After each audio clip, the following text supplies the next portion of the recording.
On another note, Ireland, Norway, and Spain have announced they will recognize Palestine as an independent state, becoming the first European nations to do so. The Norwegian prime minister said that there can be no peace in the Middle East without a two-state solution. Ireland's new prime minister referenced Ireland's own history of emerging from colonial rule as he recognized Palestine's right to do so as well.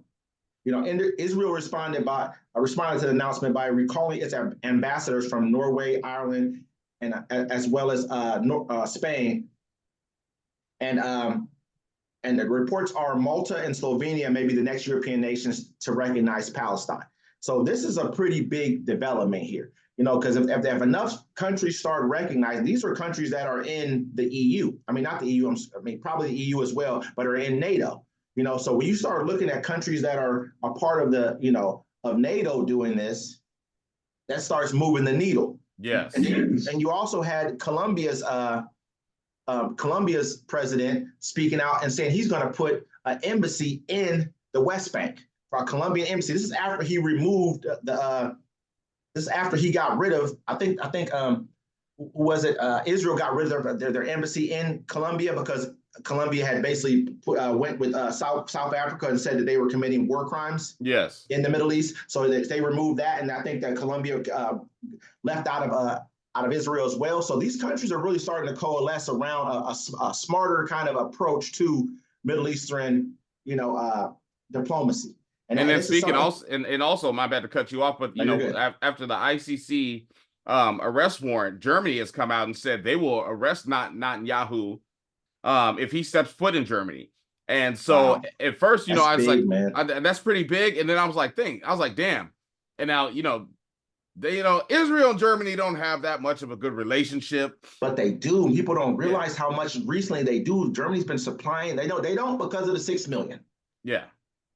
They don't because of that. But other than that, recently, as of when that passed, they've been supplying them with a bunch of weapons. They've been actually getting in trouble for some of the stuff that they've been doing to help Israel during this entire kind of process here.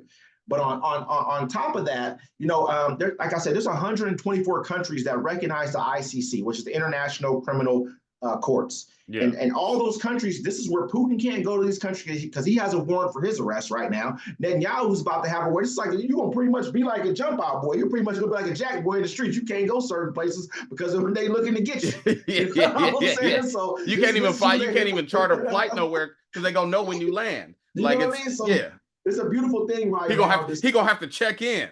And you see what America's doing. We're the baby back the whole bunch. Every single time we run up behind Israel, trying to save them. Every single time we basically, Secretary of State Blinken has told senators that Biden administration is potentially ready to work on efforts to sanction officials at the ICC for appointing Netanyahu and his defense minister as war criminals. Crazy. Asking for arrest warrants. Crazy. Yeah, this is what, and look, that they are about to let Netanyahu speak to a joint session of Congress. This is right now they just have the House. That's Mike Johnson. He's the leader of the House, Speaker of the House right now. He's a Republican. They just have the House that are going to sit down and let them speak to them. But they're trying to get Chuck Schumer, who's the leader of the Senate, to allow to get the Senate over there. So it's a joint session of Congress. So Netanyahu can spout his fucking lies that we all know he's going to spout about why this and why that and why he's killed 35,600 people.